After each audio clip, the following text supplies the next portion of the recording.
Welcome to YouTube channel smart class. तो दोस्तों आज हम लोग फिजिक्स का पार्ट 2 यानी कि चैप्टर नंबर 1 का पार्ट 2 लेकर के आ गए हैं। पार्ट 1 का वीडियो नहीं देखे होंगे तो इस चैनल पे आप लोग का पार्ट 1 के ऑब्जेक्टिव का वीडियो मिल जाएंगे, तो आप लोग उस वीडियो को जरूर देख लीजिएगा। तो आज हम लोग पार्ट 2 में 76 से स्टार्ट करेंगे, जो कि आपका 144 तक क्वेश्चन जाएगा। तो इसमें आप लोग बिल्कुल ही ध्यानपूर्वक समझते रहिएगा, और आप लोग को अगर आए तो प्लीज़ कमेंट में कमेंट करके जरूर बताते रहिएगा, ठीक है। तो चलिए क्वेश्चन नंबर 76 है, नई कार्तीय चिन्ह परिपाटी के अनुसार दर्पण के सामने रखे गए बीम की दूरी लाई जाती है। तो बीम की दूरी जो ली जाती है वो धनात्मक के से कि ऋणात्मक से, कि कभी धनात्मक ऋणात्मक, इनमें से कोई नहीं। तो 76 का ऑप्शन नंबर आपका हो जाएगा बी यानी कि ऋणात्मक। 76 का ऑप्शन नंबर बी हो जाएगा ऋणात्मक। क्वेश्चन नंबर चलते हैं 77, प्रत्येक लेंस के दो वक्रता केंद्र होते हैं। प्रत्येक लेंस के दो वक्रता केंद्र होते हैं क्योंकि लेंस के दो वक्र सतह क्या होते हैं, लेंस के दो वक्र सतह होते हैं, ठीक है। चलिए 78 की ओर बढ़ेंगे। गोलीय लेंस के लिए फोकस दूरी f और वस्तु दूरी u और प्रतिबिंब दूरी v, इन तीनों में संबंध क्या है, तीनों का संबंध बताना है। तो 78 का ऑप्शन नंबर हो जाएगा बी यानी कि 1/f बराबर 1/v माइनस 1/u, क्योंकि लेंस है तो लेंस में हमेशा माइनस ही होता है, दर्पण रहता तो प्लस ले लेते, ठीक है। 79, एक अवतल दर्पण की फोकस दूरी 10 सेंटीमीटर है तो उसकी वक्रता त्रिज्या कितनी हो जाएगी। तो वक्रता त्रिज्या आपसे पूछ रहा है, रेडियस पूछ रहा है। देखिए हम एक वीडियो जो न्यूमेरिकल का, स्पेशली न्यूमेरिकल का वीडियो लेकर के आ जाएंगे, ठीक है। तो इस ऑब्जेक्टिव में जितना भी न्यूमेरिकल मिलेगा तो उसको हम छोड़ने की कोशिश करेंगे, क्योंकि इसका हम जितना भी ऑब्जेक्टिव में आप लोग को न्यूमेरिकल मिलेगा उसका न्यूमेरिकल का स्पेशली वीडियो बना देंगे। लेकिन इस प्रश्न को हम अभी आप लोग को थोड़ा सा समझा देते हैं कि कैसे होगा। जब फोकस दूरी 10 सेंटीमीटर है तो आपसे पूछ रहा है वक्रता त्रिज्या, मतलब आर के मान पूछ रहा है, इन्हें पूछ रहा है। तो पढ़े होंगे एफ बराबर r/2, ठीक है, सॉरी एफ बराबर r/2 ना, एफ बराबर r/2। फोकस दूरी वक्रता त्रिज्या की आधी होती है। तो एफ का मान आपका हो जाएगा 10 और रेडियस तो आप सॉरी एफ का मान, हाँ एफ का मान आपका 10 हो जाएगा। रेडियस आपसे पूछ रहा है, नीचे 2 है तो 2, तिरछा तिरछा गुना करेंगे तो r बराबर आपका हो जाएगा 20, यानी कि जो कि ऑप्शन नंबर आपका कौन सा दिख रहा है, बी। तो 79 का ऑप्शन नंबर आपका हो जाएगा बी, ठीक है। चलिए क्वेश्चन नंबर 80 चलते हैं। निम्नलिखित में किसी वस्तु का वास्तविक प्रतिबिंब कौन बना सकता है। किसी वस्तु का वास्तविक प्रतिबिंब कौन बना सकता है, उत्तल लेंस में कि अवतल लेंस में कि कांच की पट्टी में। तो इसका उत्तल लेंस ऑप्शन नंबर बी बिल्कुल करेक्ट हो जाएगा। 81, उत्तल लेंस द्वारा आवर्धित काल्पनिक प्रतिबिंब तब बनता है जब वस्तु कहाँ रखता है। तो 81 का correct answer option number B हो जाएगा, फोकस और लेंस के बीच में। 82 है, एक गोलीय दर्पण से 5 सेंटीमीटर, देखिए यहाँ पे न्यूमेरिकल आ गया तो इसको भी हम छोड़ दे रहे हैं, ठीक है। जितना भी न्यूमेरिकल आएगा अभी इसको छोड़ेंगे, क्योंकि न्यूमेरिकल का स्पेशली वीडियो हम लेकर के आ जाएंगे, ठीक है। 83 में भी आपका न्यूमेरिकल है, इसको भी हम बताएंगे, ठीक है, रहने देते हैं अभी इसको। 84 भी रहने देते हैं। 85 भी आपका न्यूमेरिकल है। ये सब खैर न्यूमेरिकल ही छोटा छोटा है, तो इसको हम समझा देंगे अच्छा से पेपर पर लिख करके, क्योंकि यहाँ पे वीडियो में है तो यहाँ पे समझाने में दिक्कत हो रही है। पेपर पर लिख के आप लोग को सामने समझा देंगे, ठीक है। 86 भी आपका कुछ इसी प्रकार है। 87 की ओर बढ़ते हैं।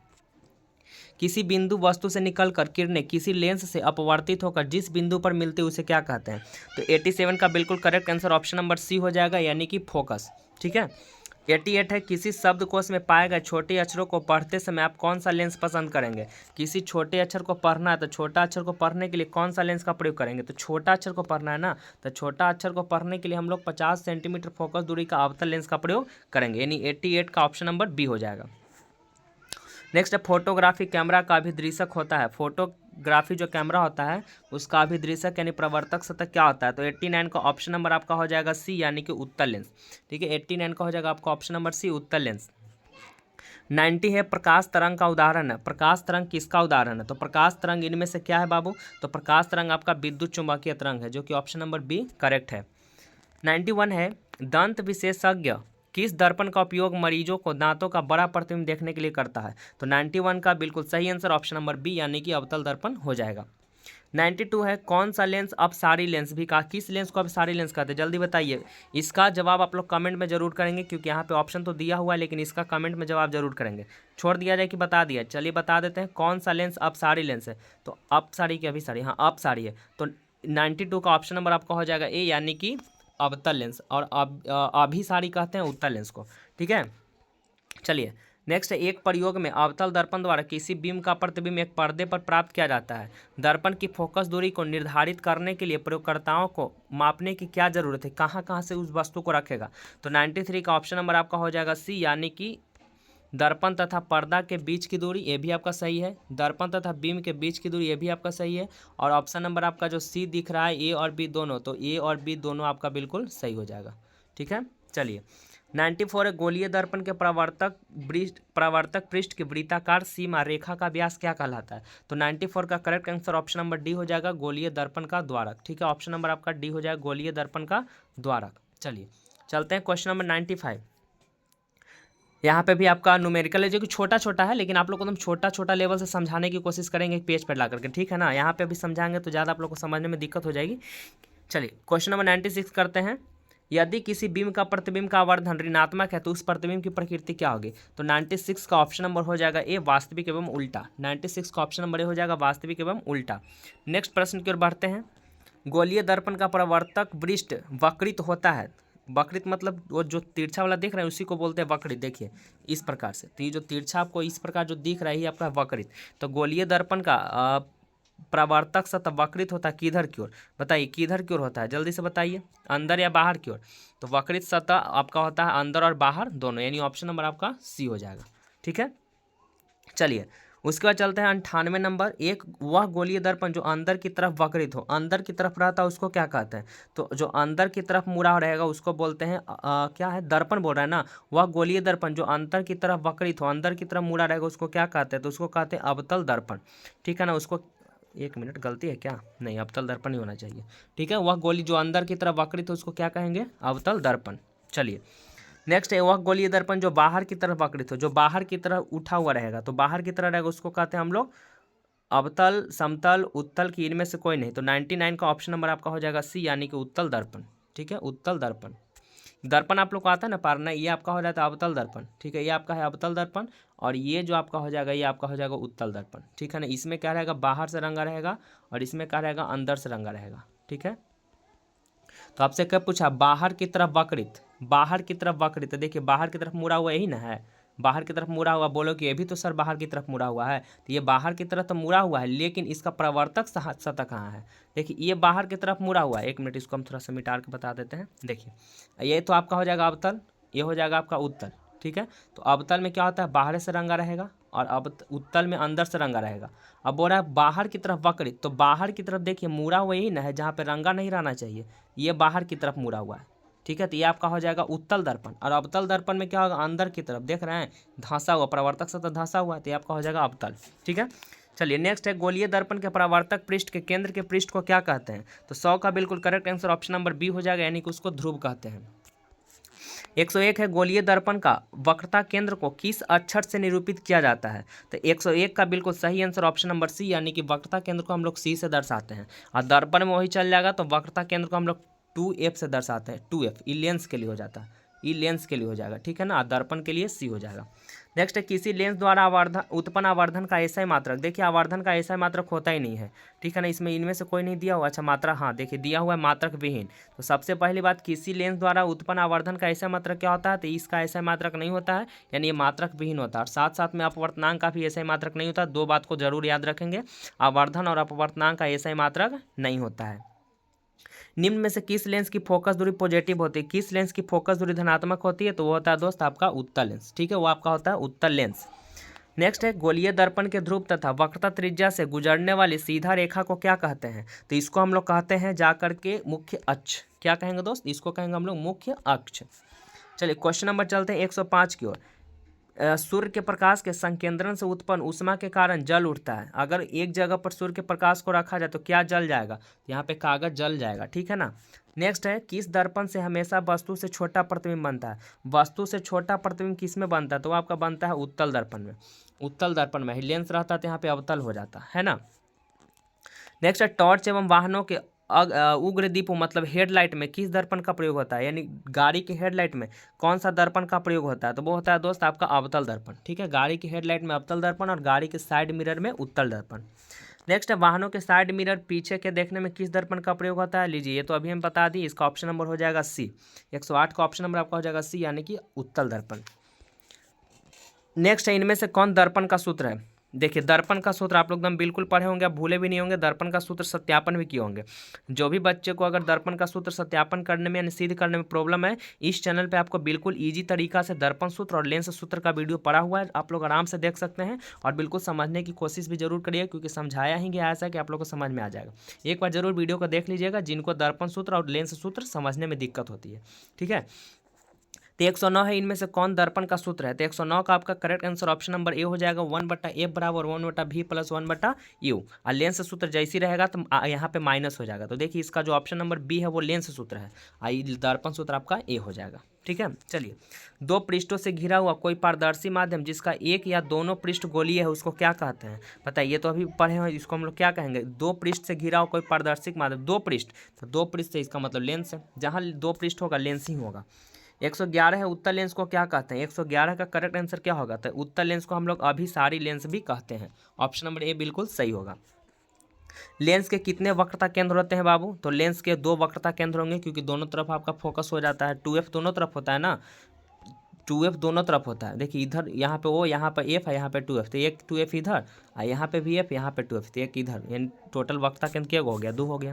लेंस के केंद्रीय बिंदु को क्या कहते हैं? लेंस के केंद्रीय बिंदु को हम लोग कहते हैं प्रकाशीय केंद्र। ठीक है ना, केंद्रीय बिंदु को क्या कहते हैं? प्रकाशीय केंद्र। केंद्रीय बिंदु क्या होता है? ये हो गया, ये हो गया, इसमें जो ओ है ओ जो दिख रहा है इसी को हम बोलते हैं प्रकाशीय केंद्र। ठीक है, चलिए नेक्स्ट है, जब किसी लेंस पर समांतर किरणें आपतित होती है तो क्या होता है? जब किसी लेंस पर समांतर किरणें आपतित होती है तो क्या होता है? तो यहाँ पे कागज सुलगने भी लगेगा, धुआं उत्पन्न हो लगेगा, मतलब ए और बी दोनों हो जाएगा। ठीक है, देखिए बगल से थोड़ा सा बच्चा रो रहे हैं, उनका आवाज़ आ रहा हो तो थोड़ा सा आप लोग इसको मैनेज कर लीजिएगा, क्योंकि अगल बगल में बच्चे की संख्या थोड़ा ज़्यादा है ना। चलिए इसको थोड़ा सा आप लोग समझ में रखिएगा। नेक्स्ट है, लेंस में कितने फोकस होते हैं? लेंस में कितने फोकस होते हैं? तो लेंस में आपका 2 फोकस होते हैं। ठीक है, अभी देखे होंगे, फिगर भी दिखाए थे। लेंस के क्षमता का ऐसा मात्रक, तो लेंस के क्षमता का ऐसा मात्रक आपका डायोप्टर होता है, ऑप्शन नंबर ए बिल्कुल करेक्ट हो जाएगा।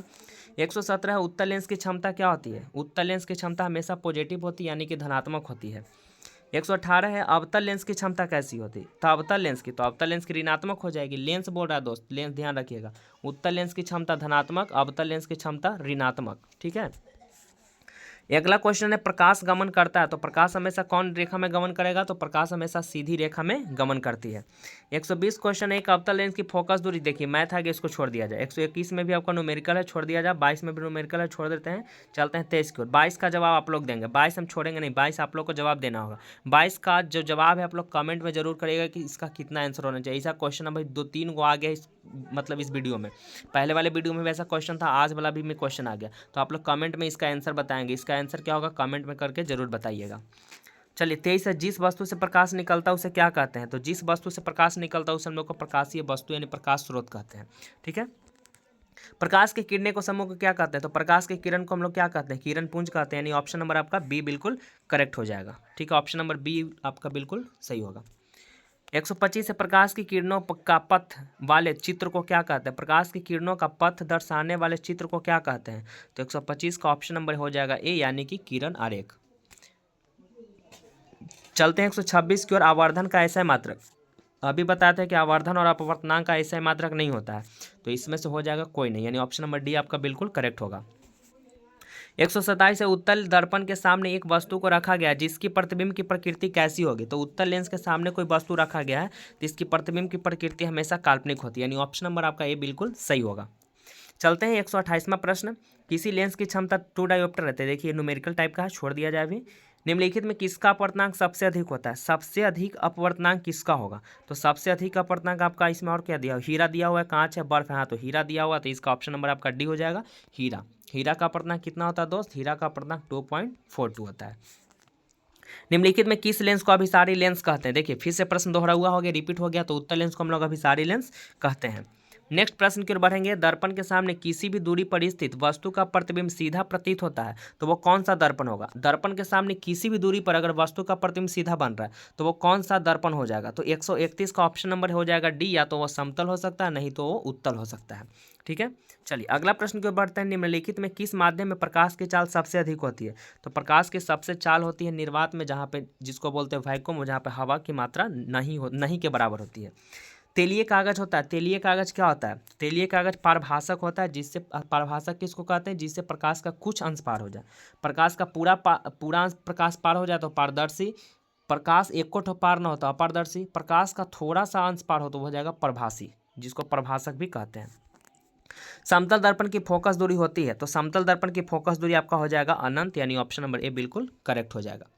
चलते हैं 135वां प्रश्न, अवतल दर्पण के सामने वस्तु को कहाँ रखा जाए ताकि प्रतिबिंब उल्टा, वास्तविक और समान आकार का बने? देखिए समान साइज का, तो समान साइज का कहाँ पे बनेगा? जब वस्तु को वक्रता केंद्र पर ही रखा जाएगा। ऑप्शन नंबर सी बिल्कुल करेक्ट हो जाएगा। चलते हैं 136वां प्रश्न, उत्तल दर्पण से बना काल्पनिक प्रतिबिंब होता है, तो उत्तल दर्पण से बना काल्पनिक प्रतिबिंब कैसा होता है? तो वो होता है दोस्त सीधा एवं छोटा। ठीक है, सीधा एवं क्या होता है? छोटा होता है। नेक्स्ट है, निम्नलिखित में कौन सा पदार्थ लेंस के लिए प्रयुक्त नहीं किया जा सकता? लेंस के लिए प्रयुक्त कौन नहीं होगा? तो इसमें पित्तल आपका बिल्कुल करेक्ट आंसर होगा।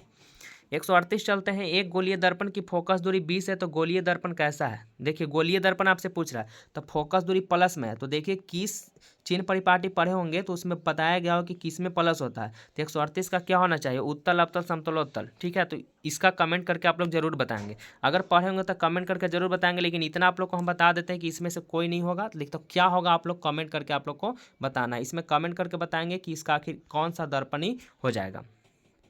चलिए नेक्स्ट चलते हैं, तालाब का जल कम गहरा दिखाई देने का कारण क्या है? 139 का क्या होगा? तो 139 का correct answer option number C हो जाएगा, अपवर्तन। ठीक है, अपवर्तन, प्रकाश के अपवर्तन के कारण। अवतल दर्पण की फोकस दूरी क्या होती है? अवतल दर्पण की फोकस दूरी, देखिए ये भी वीडियो में हम छोड़ेंगे क्योंकि ये इसी वीडियो में भी कुछ देर पहले आता था, तो इसका भी कमेंट आप लोग जरूर करके बताएंगे कि 140 का आंसर क्या हो जाएगा। अवतल दर्पण की फोकस दूरी कुछ देर पहले ही अवतल और उत्तल दोनों था, तो वहाँ पे हम बताए थे, तो इसको अभी हम छोड़ रहे हैं। ठीक है, ये आप लोग जरूर जवाब दीजिएगा। किसी अवतल दर्पण की फोकस और उसकी वक्रता त्रिज्या आर है, तो निम्न में संबंध कौन है? 141 का ऑप्शन नंबर आपका हो जाएगा बी, यानी कि आर बराबर 2f। आप लोग पढ़े होंगे एफ बराबर आर बटा 2, तो सब इसी से निकला हुआ है। ठीक है, तिरछा तिरछा गुना करेंगे तो आर बराबर आपका 2f ही बनेगा। इसमें से कोई आपका सेट नहीं करेगा, लेकिन ये वाला सेट कर जाएगा। ठीक है, चलिए अगला क्वेश्चन जो था, एक पारदर्शी गोलीय कवच की बाहरी त्रिज्या 20 सेंटीमीटर और भीतरी त्रिज्या 19 सेंटीमीटर, तो जिसकी आपतित प्रकाश के लिए कैसा व्यवहार करेगा? 142 का, तो ये जो व्यवहार करेगा आपका अवतल लेंस की तरह। ठीक है, इसका ऑप्शन नंबर आपका डी बिल्कुल करेक्ट हो जाएगा, अवतल लेंस की भांति। ठीक है, चलिए नेक्स्ट है, उत्तल लेंस में बना प्रतिबिंब। उत्तल लेंस में बना प्रतिबिंब कैसा होता है? तो उत्तल लेंस में बना प्रतिबिंब आपका काल्पनिक होता है, काल्पनिक को हम लोग आभासी भी बोलते हैं। लास्ट क्वेश्चन है इस वीडियो का आखिरी प्रश्न, प्रकाशिक माध्यम कितने प्रकार के होते हैं? तो प्रकाशिक माध्यम आपका 3 प्रकार के होते हैं। तो दोस्त यही था टोटल आपका फर्स्ट चैप्टर से जितना भी महत्वपूर्ण क्वेश्चन, सब महत्वपूर्ण क्वेश्चन को हम लोग कवर कर लिए हैं। तो वीडियो कैसी लगी एक बार आए अपनी कमेंट बॉक्स में कमेंट करके जरूर बताइएगा। तब तक दोस्तों अब हम लोग मिलेंगे नेक्स्ट वीडियो में, तब तक तो दोस्तों बाय बाय, टेक केयर।